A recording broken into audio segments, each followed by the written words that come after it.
এক হিরু আলমকে দিয়ে নতুন চক্রান্ত করছেন আওয়ামী লীগের দোসর এবং হিরু আলম আওয়ামী লীগের দালাল বলে আগে থেকেই চিহ্নিত হয়েছেন, যার পরিক্রমে বগুড়া যারা হিরু আলমের উপর হামলা করেছেন এই হামলার তীব্র নিন্দা এবং প্রতিবাদ জানাচ্ছি। 5 আগস্ট ছাত্র জনতার গণ অভ্যুত্থানে 17 বছরের স্বৈরাচারী সরকার শেখ হাসিনাকে বিদায় করার পরে শেখ হাসিনা তার কিছু দোসর রেখে গিয়েছেন এবং কিছু এজেন্ডা রেখে গিয়েছেন, তার কথিত কিছু সন্তান রেখে গিয়েছেন এবং সুন্দর একটি বাংলাদেশ যখন আমরা বসবাস শুরু করেছি, একটি নতুন সরকার আমরা পেয়েছি দলমত নির্বিশেষে, এবং এই সরকারকে ব্লাব দেওয়ার জন্য 17 বছর যারা যুদ্ধ করেছেন তাদেরকে ভিন্ন খাতে ভিন্ন চিন্তা প্রবাহিত করার জন্য এক হিরু আলমকে দিয়ে নতুন চক্রান্ত করছেন আওয়ামী লীগের দোসর এবং হিরু আলম আওয়ামী লীগের দালাল বলে আগে থেকেই চিহ্নিত হয়েছেন, যার পরিক্রমে বগুড়া যারা হিরু আলমের উপর হামলা করেছেন এই হামলার তীব্র নিন্দা এবং প্রতিবাদ জানাচ্ছি। হামলাকারীদের দ্রুত গ্রেপ্তারের জন্য দাবি জানাচ্ছি। কিন্তু স্পেসিক্যালি একটি দলকে উদ্দেশ্য করে হিরু আলম যে বক্তব্য দিয়েছে এই বক্তব্যের জন্য হিরু আলমের বিরুদ্ধে আইনানুগ ব্যবস্থা নেওয়ার জন্য অনুরোধ করছি, কারণ এই বক্তব্যের কোনো ভিত্তি নাই। বিএনপি তার উপর হামলা করেছে, তার কোনো ব্যাখ্যা নাই।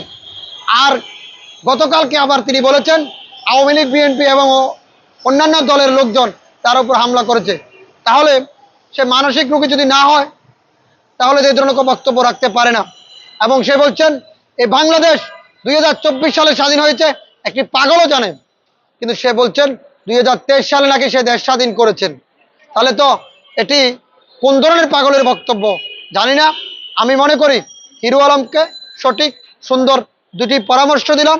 প্রথম পরামর্শ, কিছু সুশীল এবং শিক্ষক রেখে তাকে পড়াশোনা করাতে হবে এবং দ্রুত তার ডোপ টেস্ট এবং তাকে সুচিকিৎসার জন্য শেখ হাসিনার সাথে ভারতে গিয়ে মাদ্রাস অথবা চেন্নাইতে গিয়ে চিকিৎসা করানো হোক।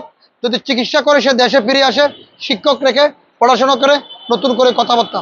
2024 সালে দেশ স্বাধীন হয়েছে, 2023 সালে সে স্বাধীন বলছে। অতএব সে আওয়ামী লীগের দালাল, আগেও ছিল বর্তমানেও আছে। তাকে গ্রেপ্তার করলে, রিমান্ডে নিলে সকল তথ্য বেরিয়ে আসবে। আমি একজন রাজনৈতিক নেতা হিসাবে এর তীব্র নিন্দা জানাই, হিরু আলমকে গ্রেপ্তারের জন্য দাবি জানাচ্ছি। সকল কথাবার্তা বলছেন, তার কথাবার্তার কোনো ভিত্তি নেই।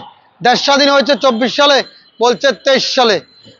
হামলা করেছে দুর্বৃত্তরা, বলছে বিএনপিও। তারপরে পরের দিন আবার স্টেটমেন্ট দিয়েছে বিএনপি আওয়ামী লীগ যৌথ হামলা করেছে। সে কত বড় নেতা হয়ে গেছে, তার বক্তব্যতে আপনারা পরিষ্কার সে পাগল না ভালো না মানসিক রোগী সেটা পরিষ্কারভাবে আপনারা বুঝেন। সে রিজভির নামে মামলা করার তাকে অর্ধ পাগল বলছে, এটা তো ভালো কথা বলছে, খারাপ কথা বলছে শেখ হাসিনা এই অর্ধ পাগলকে সহ্য করতে পারছে না, হামলা করছে, একে তাকে পজিটিভলি বলছে। সে পাগল না হলে, সে মানসিক রোগী না হলে সে রিজভির বিরুদ্ধে কেন মামলা করতে গেছে? আর একটা একটা বক্তব্য দিতে পারে শেখ হাসিনাকে গালাগালি করতেছে, খালেদা জিয়াকে গালাগালি, এই জন্য কি সবার বিরুদ্ধে মামলা হচ্ছে?